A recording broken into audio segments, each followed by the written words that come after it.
Prenda-me se for capaz foi lançado há 22 anos esta semana.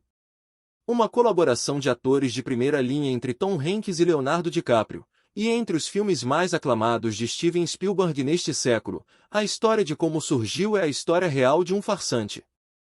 Em 1980, Frank Abagnale Jr. publicou sua autobiografia.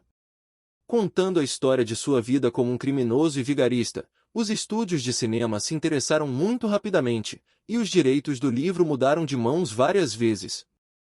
Os produtores Norman Lear e Bud Yorkin compraram os direitos depois de ver Abagnale no The Tonight Show starring Johnny Carson. Depois disso, Columbia, TriStar e Paramount produziram tratamentos ou roteiros, antes que finalmente chegasse a DreamWorks de Steven Spielberg. Com o projeto na DreamWorks, Jeff Nathanson foi contratado como roteirista e David Fincher foi definido para dirigir. Fincher demonstrou interesse, mas logo desistiu para fazer Quarto do Pânico. Gore Verbinski então assinou para dirigir. Nessa época, Leonardo DiCaprio foi escalado para estrelar como Abagnale, com Chloe Sevigny definida para interpretar o interesse amoroso Brenda, Ed Harris como Sr. Frank, e James Gandolfini como o agente do FBI Callan Hatch.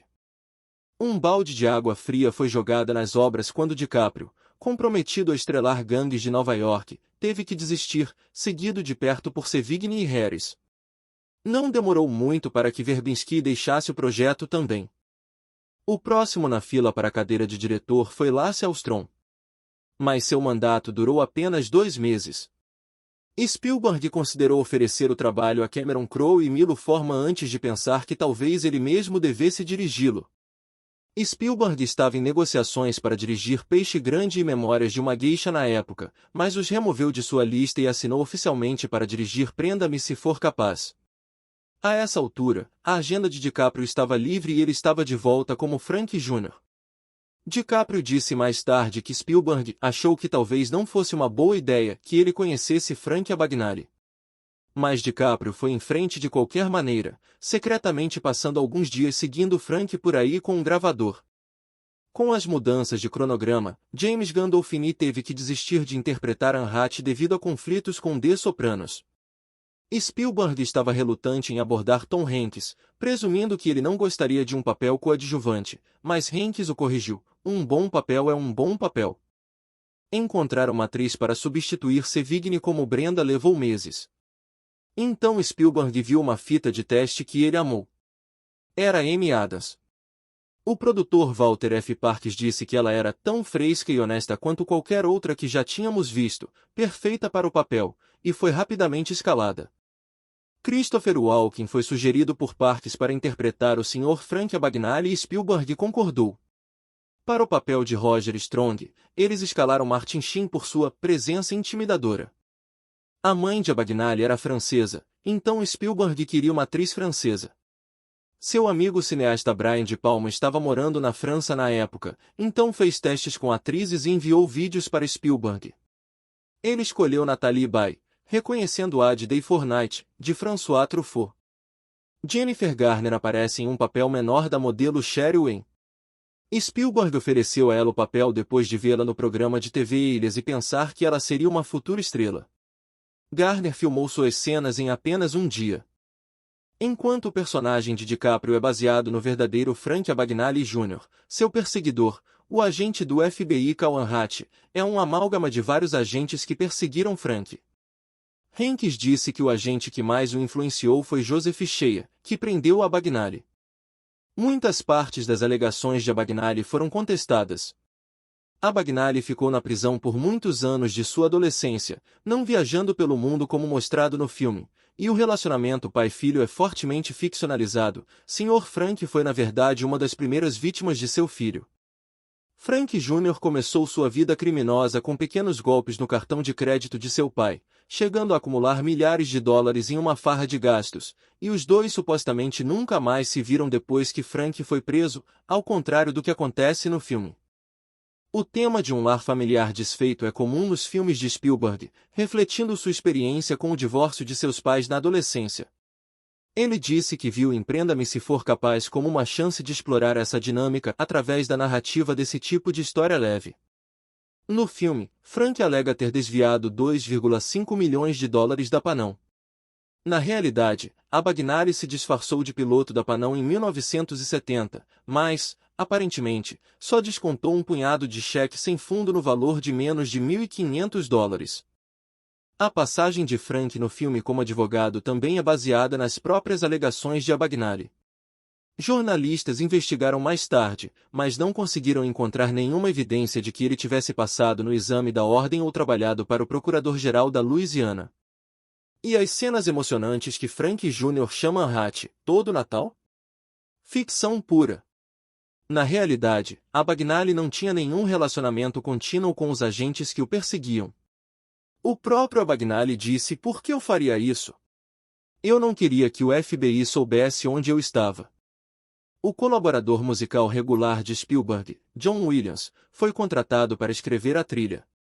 Retornando às suas raízes do jazz, Williams escreveu peças lideradas por saxofone para refletir o tom alegre e tingido dos anos 1960 que Spielberg queria.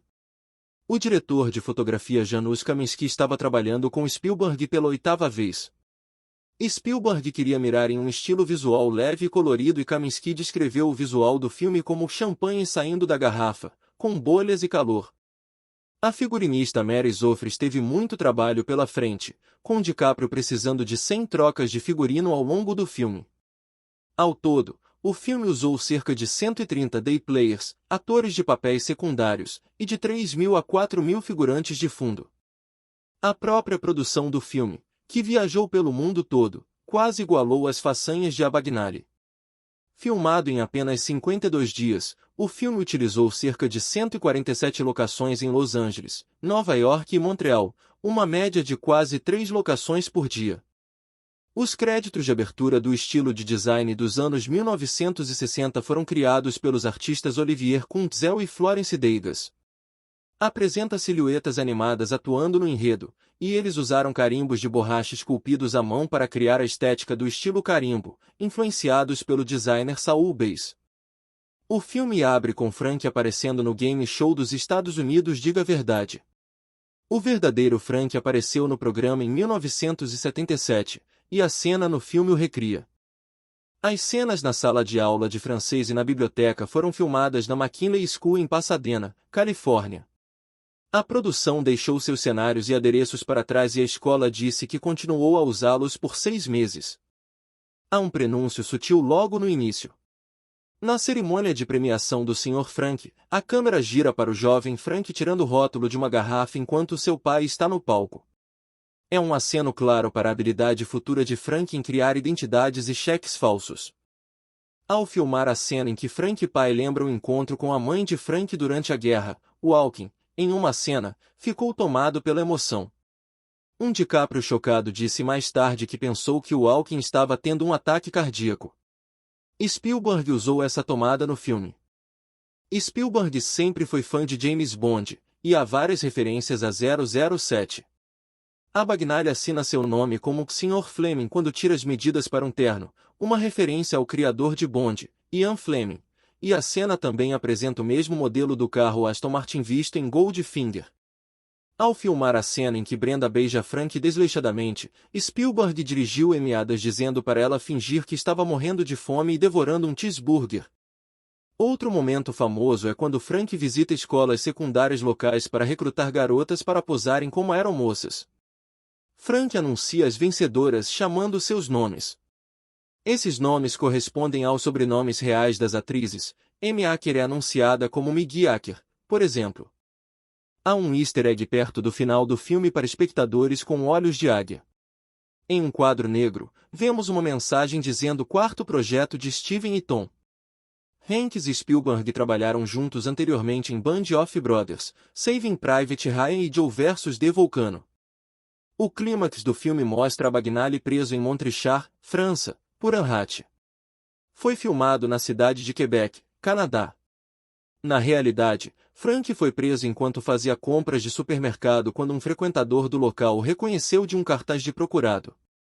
O verdadeiro Frank Abagnale Jr. aparece em uma participação especial nessa cena também. Nós o vemos como um policial francês prendendo Frank. E a própria filha de Spielberg aparece em um pequeno papel. E o filho de Spielberg, Max, É visto no avião sentado atrás de Frank.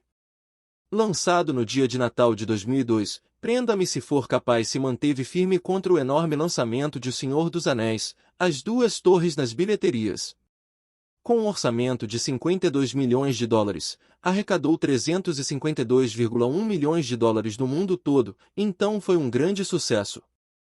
O filme também chamou a atenção no Oscar, com Christopher Walken recebendo uma indicação de melhor ator coadjuvante por sua atuação como Frank Pie, e John Williams sendo indicado para a melhor trilha sonora original.